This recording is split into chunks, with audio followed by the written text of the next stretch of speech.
Students, आज हम model केम online classes में 9th क्लास के पॉलिटिकल साइंस का चैप्टर 3 करने जा रहे हैं। इससे पहले हमने सेकंड लेसन में पढ़ा था भाई लोकतंत्र क्यों और कैसे, किसी भी देश के लिए लोकतांत्रिक सरकार किस तरह बेहतर है दूसरी सरकारों की तुलना में। आज का जो हमारा लेसन है चुनावी राजनीति, यानी कि लोकतंत्र में चुनावों का क्या महत्व है, चुनाव क्यों जरूरी है किसी भी लोकतांत्रिक सरकार के लिए। उदाहरण के लिए अगर हम भारत का लोकतंत्र लें, यानी कि भारत में चुनाव क्या होते हैं, यानी कि लोकतंत्र में लोकतंत्र क्या है, जनता का शासन।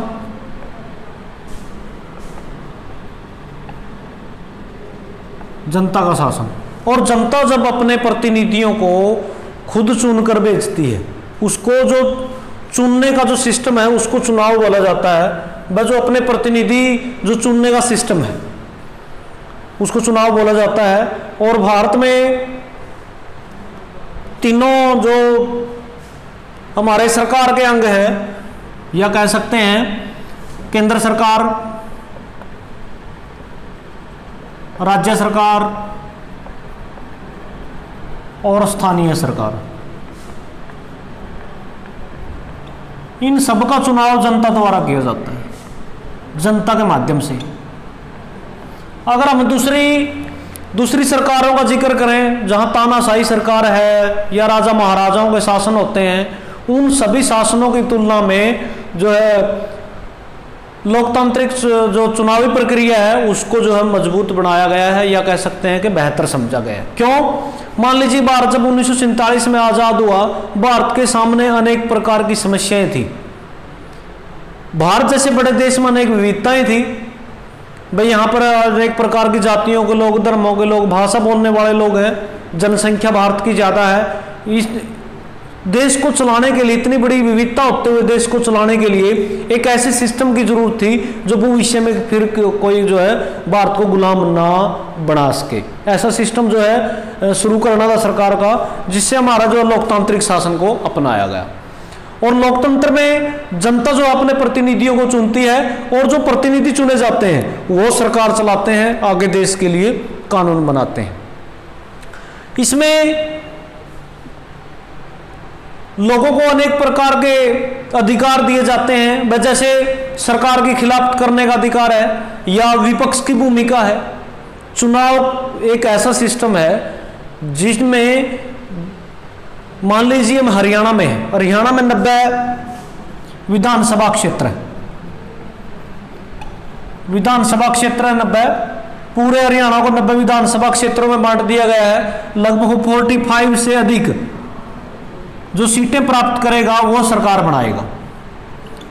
बस जिसको एक दल को 45 सीटें इससे अधिक प्राप्त होगी वो सरकार बनाएगा। बाई चांस पूरी सीटें एक दल नहीं ले पाता तो वो क्या हो गया, फिर कई दल मिलकर गठबंधन सरकार बनाते हैं, फिर क्या होगी वो गठबंधन सरकार। और इनको जो सरकार बनाने से वंचित रह गए हैं वो विपक्ष की भूमिका निभाते हैं। हम एक उदाहरण देते हैं। उदाहरण के लिए 1982 में हरियाणा में कांग्रेस सरकार थी, और कांग्रेस सरकार का जो कार्यकाल था या काम करने का जो तरीका था, उसे नाराज होकर देशों, या कह सकते हैं कि हरियाणा के लोगों के साथ मिलकर चौधरी देवीलाल एक ऐसे विपक्ष के नेता थे जिन्होंने न्याय युद्ध की शुरुआत की। यानी कि 1982 में कांग्रेस सरकार से तंग होकर, कांग्रेस सरकार थी और इसे तंग होकर न्याय युद्ध किया, न्याय युद्ध शुरू किया चौधरी देवीलाल ने। और आगे 5 साल बाद जब 1987 में चुनाव हुए, तो जब आप इस लेसन को पढ़ोगे तो उनका एक उदाहरण दिया गया चौधरी देवीलाल का कि रात के 11-12 बज चुके हैं और जनता भी अपने नेता को विचारों को सुनने के लिए रात के 12 बजे भी इकट्ठे संगठित हुए हैं और बार बार माइकों से आवाज आ रही है कि आपके नेता आने वाले हैं, चंद मिनटों में आने वाले हैं, तब तक बैठे रहिए। और जब भी कोई गाड़ी पास से निकलती है तो पब्लिक खड़ी हो जाती है। यानी कि ये चुनाव का सिस्टम बताया गया है। वह 1987 के चुनाव के माहौल में चौधरी देवीलाल एक चुनावी जनसभा को संबोधित करने जा रहे हैं, और जब तक उनके जाने से पहले क्या चल रहा है, पब्लिक वहां उनका इंतजार कर रही है रात के 11 बजे तक। और पास से कोई भी जब गाड़ी गुजरती है तो उनकी वेट में लोग इतने हैं कि वो खड़े होकर देखते हैं, और जब वो आते हैं अपने विचार प्रस्तुत करते हैं। तो ये क्या है, ये एक लोकतंत्र का चुनावों का एक कह सकते हैं उदाहरण पेश किया गया। जब आप इस लेसन को एनसीईआरटी बुक से पढ़ेंगे तो स्टार्टिंग में यही उदाहरण दिखाया गया। ठीक है, अच्छी तरह से जो है समझाया गया है वह किस प्रकार लोकतांत्रिक शासन प्रणाली में चुनाव का क्या योगदान है। और आगे इसके बाद आता है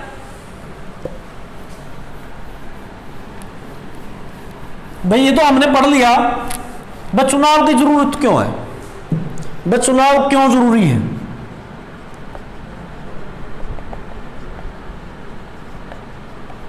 मैं मान लीजिए हम भारत का ही उदाहरण ले लें, भाई इतनी बड़ी जनसंख्या है, और अगर चुनाव ना होंगे तो सरकार कैसे बनाएंगे, अगर सरकार नहीं बनाएंगे तो निर्णय कैसे लिए जाएंगे, लोगों को कैसे एक दूसरे से द्वेष लड़ाई झगड़ों को कैसे रोका जाएगा।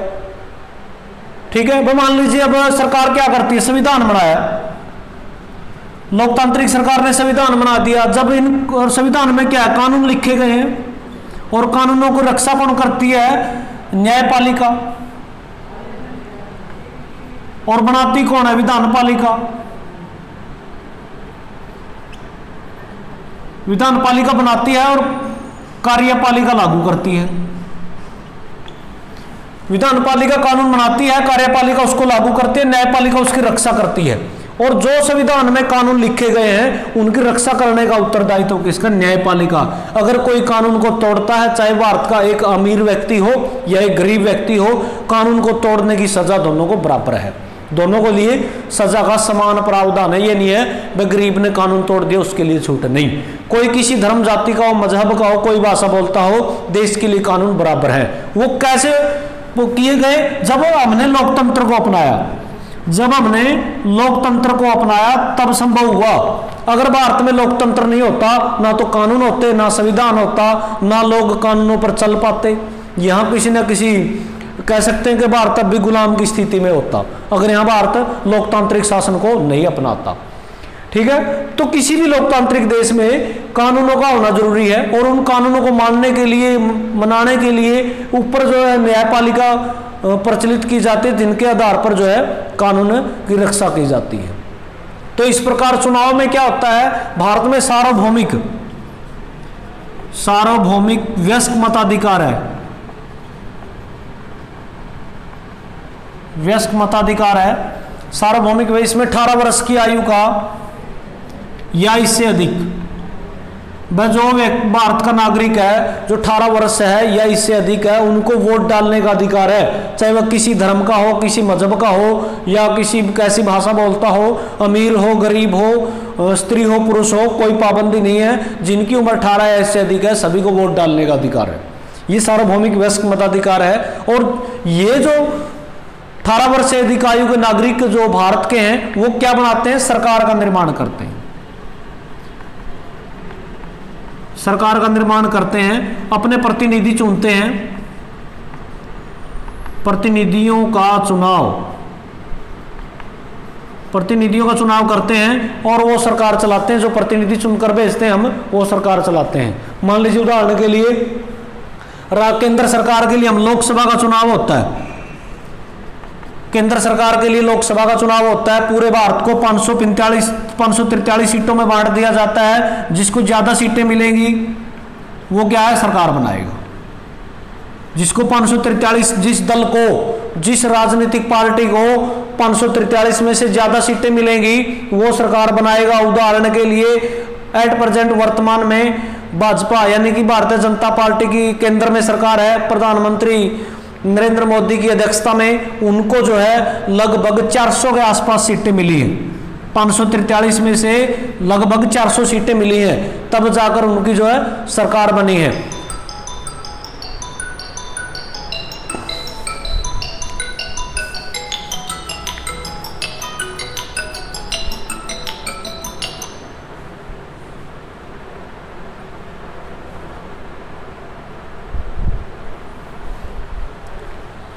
ये सॉरी थोड़ा फोन में दिक्कत हो गई थी।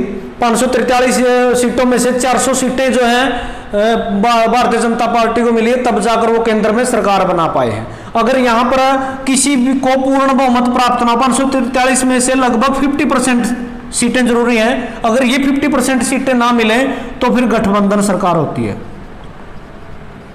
फिर गठबंधन सरकार, या गठबंधन सरकार क्या होती है, जब 2 या 2 से अधिक दल राजनीतिक पार्टियां मिलकर सरकार बनाती हैं। जब 2 या 2 से अधिक राजनीतिक पार्टियां मिलकर सरकार बनाती हैं वो गठबंधन सरकार है। अब हमारी जो स्थानीय अब राज्य सरकारें हैं, अब जैसे हमने पूरे भारत को बांट दिया 543 में, उसी प्रकार एक राज्य को मान लीजिए हरियाणा को कितने में बांट दिया, 90 सीटों में। हरियाणा में कितनी है, 90 सीटें हैं। पूरे भारत को हमने 543 में बांटा था, वो केंद्र सरकार के लिए, वो प्रधानमंत्री का चुनाव किया हमने लोकसभा में। अब हरियाणा में विधानसभा एक राज्य की सरकार होती है, यहाँ पर 90 सीटों में एक हरियाणा को, इसी तरह अलग अलग राज्यों को अलग अलग सीटें जनसंख्या के आधार पर, जितनी राज्य की जनसंख्या होगी उस जनसंख्या के आधार पर उसको सीटों में बांट दिया जाता है। सीटें मतलब निर्वाचन क्षेत्र, इस सीटों का मतलब होता है निर्वाचन क्षेत्र। जनसंख्या के अकॉर्डिंग जहां से निर्वाचन क्षेत्र बांट दिए गए, यानी कि हरियाणा को जैसे 90 निर्वाचन क्षेत्रों में बांट दिया, वहां से एक सदस्य चुनकर आता है, एक सदस्य ही चुनाव क्षेत्र, ठीक है। और 90 में से जिसको लगभग 45 सीटें मिलेंगी वो सरकार बनाएगा। अगर 45 किसी को भी नहीं मिली फिर गठबंधन सरकार बनेगी। उसी प्रकार स्थानीय सरकारों में आ जाता हमारा ग्राम पंचायत, पंचायत समिति और जिला परिषद। यह आ जाता हमारा ग्रामीण में ग्राम पंचायत, पंचायत ब्लॉक समिति और जिला परिषद।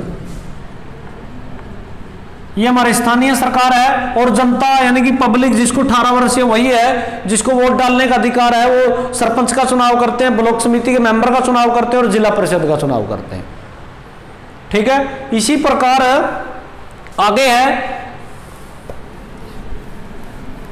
चुनाव। तो हमने देख लिया वे क्यों जरूरी है, वे क्यों जरूरी है चुनाव। वे लोगों को, सभी को बराबर के अधिकार दिलाने के लिए, या सरकार में सभी का बराबर का हिस्सा होने के लिए, ताकि किसी के साथ कोई भेदभाव ना हो, चुनाव बहुत जरूरी है। इसके बाद है, अगर चुनाव जरूरी है तो दलों के बीच में, दलों के बीच प्रतिद्वंदता, प्रतिद्वंदता अच्छी चीज है। यानी कि हमने देखा होगा हरियाणा में जैसे अनेक राजनीतिक पार्टियां हैं, अनेक राजनीतिक पार्टियों के बीच में ज्यादा से ज्यादा वोट लेने के लिए आपस में होड़ लगी रहती है। भाई हमारे को ज्यादा से ज्यादा वोट पाने के लिए वो क्या करते हैं, जनता के सामने घोषणा पत्र देते हैं, भाई अनेक प्रकार की घोषणाएं करते हैं। भाई अगर हमारी सरकार आई तो हम ये आपके लिए काम करेंगे, अब दूसरा दल कहता है हमारे सरकार आने पर हम ये काम करेंगे। और ये क्या है, दोनों ये राजनीतिक पार्टियों के बीच में क्या है, कंपटीशन है। पॉलिटिकल जो पार्टियां, राजनीतिक पार्टी हैं, उनका आपस में कंपटीशन है, वह कौन ज्यादा वोट प्राप्त करेगा। इसके भी इनको बोलते हैं राजनीतिक दलों के बीच में प्रतिद्वंदता। कई बार ये नुकसानदायक भी है और अच्छी भी है। लोकतंत्र के लिए अच्छी है ये, लोकतंत्र के लिए दलों के बीच में कंपटीशन अच्छी बात है। क्यों? क्योंकि जनता को अनेक प्रकार से ऐसे राजनीतिक दल मिल जाते हैं जो अच्छा काम करेंगे। वे एक दूसरे से ज्यादा वोट प्राप्त करने के लिए, वो जनता के लिए काम करने के लिए उत्सुक हो जाते हैं। अगर उनका ऐसा ना हो, अगर मान लीजिए हम चीन की बात करें, चीन में केवल साम्यवादी सरकार है, एक ही सरकार है, बार बार वही सरकार बनती है। वहां ना जनता को वोट डालने का अधिकार है, उनके खिलाफ ना आवाज उठाने का अधिकार है, ठीक है। वो एक दलीय एकात्मक शासन प्रणाली है, एकात्मक शासन प्रणाली है, वहां आवाज उठाने का अधिकार नहीं है। लेकिन हमारे यहाँ बहुदलीय शासन प्रणाली है, अनेक प्रकार की राजनीतिक पार्टी है। भारत में क्या है, बहुदलीय शासन प्रणाली।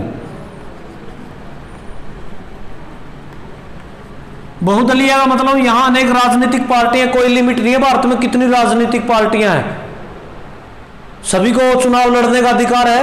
और उनमें आपस में कंपटीशन होता है, लोगों को ज़्यादा से ज़्यादा वोट अपनी ओर डलवाने के लिए घोषणा बयान लुभावने अवसर देते हैं, वे हमारी सरकार आने पर आपके लिए ये काम किए जाएंगे। तो चुनाव जो है प्रतिद्वंदता लोकतंत्र में जनता के लिए अच्छी चीज़ है। कई बार क्या होता है, नुकसानदायक भी है। क्यों नुकसानदायक है? क्योंकि ये कई बार क्या होता है, जाति और धर्म के नाम पर बंटवारा कर देते हैं, समाज को तोड़ने का काम करते हैं जाति व धर्म के नाम पर। अनेक राजनीतिक पार्टियां ऐसी हैं जो जाति और धर्म के नाम पर वोट मांगना शुरू कर देती है। भाई फला जाति के वोट जो हमारी ओर आने चाहिए, उस जाति के वोट हमारी ओर आने चाहिए। ऐसी राजनीतिक पार्टियां हैं किसी विशेष जाति को जो है अपनी ओर रिझाने की, अपनी ओर लाने की कोशिश करती है। इससे क्या होगा, कई बार राजनीतिक पार्टियां आपस में बांटने का काम करती है। ठीक है, और इससे बचने के लिए अनेक प्रकार के जो कोड ऑफ कंडक्ट कानून बनाए गए हैं, ताकि लोगों को जाति और धर्म के नाम पर बांटने से बचाया जा सके। जैसे जाति और धर्म के नाम पर वोट नहीं मांगे जा सकते, जो संस्थाएं सरकारी संस्थाएं हैं वहां वोट नहीं मांगे जा सकते, रैली नहीं निकाली जा सकती, और सरकारी वाहनों का दुरुपयोग नहीं किया जा सकता। ऐसे कानून बहुत बनाए गए हैं ताकि लोगों को, जो राजनीतिक पार्टियां हैं, समाज को बांटने का काम ना करें। इसके बाद है वह हमारे चुनाव प्रणाली की विशेषताएं। वह जो हमने प्रतिद्वंदता जो क्यों है चुनाव प्रणाली, उसकी विशेषताएं क्या है। जब सबसे पहले क्या है, निर्वाचन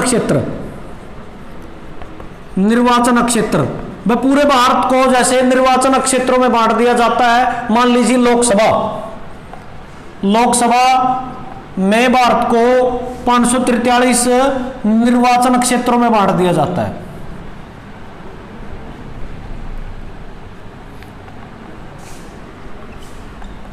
निर्वाचन 547 निर्वाचन क्षेत्रों में लोकसभा में पूरे भारत को, और प्रत्येक निर्वाचन क्षेत्र से एक सदस्य चुनकर आता है, इसलिए 543 सदस्य चुनकर आ गए लोकसभा में, और 2 एंग्लो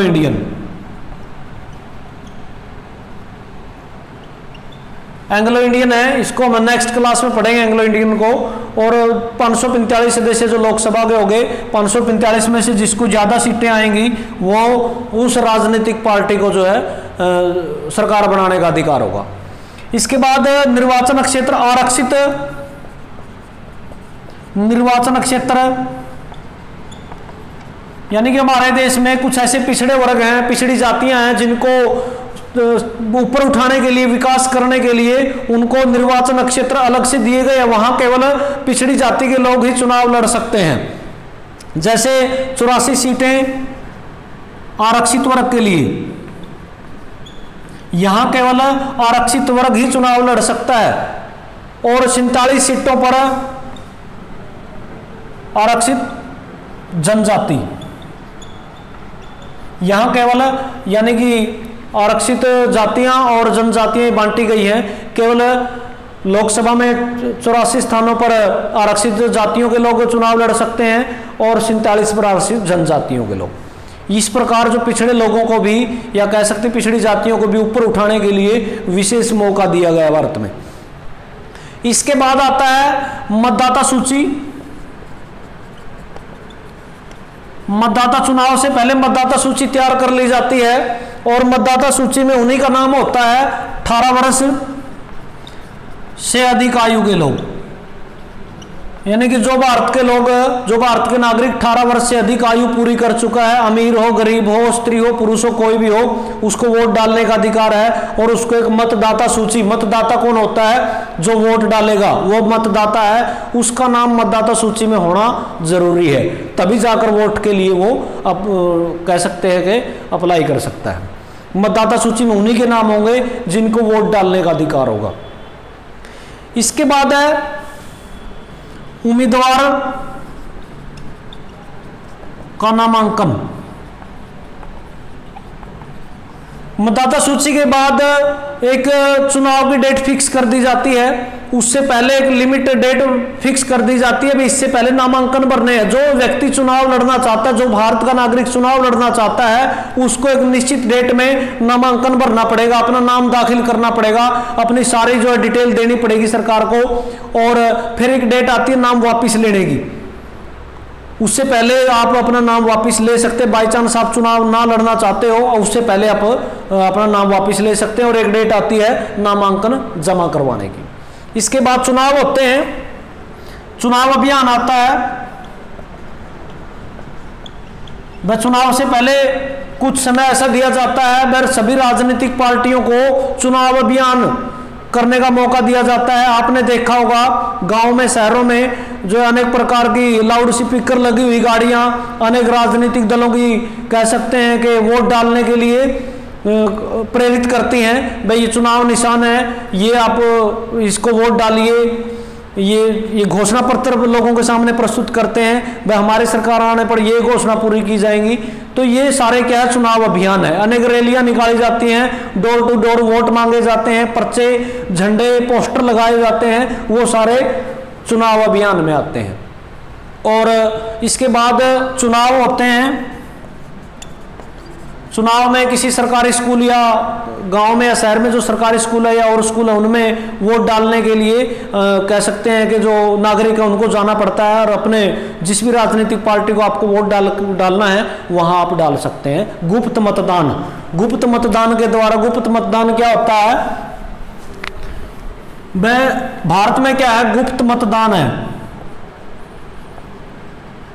इसमें पता नहीं चलता वह जो वोट डालने वाला व्यक्ति है उसने किसको वोट डाला है, ठीक है। सिर्फ जिसने वोट डाला है उसके सिवाय किसी को पता नहीं होता मैं मतदाता ने किसको वोट डाला है, वो है गुप्त मतदान। वह आपने देखा होगा जब चुनाव होते हैं स्कूल वगैरह में, एक साइड में कॉर्नर में एक ऐसा स्थान बना दिया जाता है जो मतलब गुप्त है, जहां वोट डाला जाता है। इसके बाद है आज का जो हमारा लेसन था यही था, चुनावी राजनीति, ठीक है। चुनाव भारत में जिस प्रकार जितने भी चुनाव होते हैं उन पर जो है कह सकते हैं कि एक फोकस किया गया है या कह सकते हैं ध्यान आकर्षित किया गया है। तो भारत में चुनाव प्रणाली को प्रदर्शित किया गया। आसान ही लेसन है, जब आप लेसन पढ़ोगे तो अच्छी तरह से समझ में आ जाएगा। Thank you.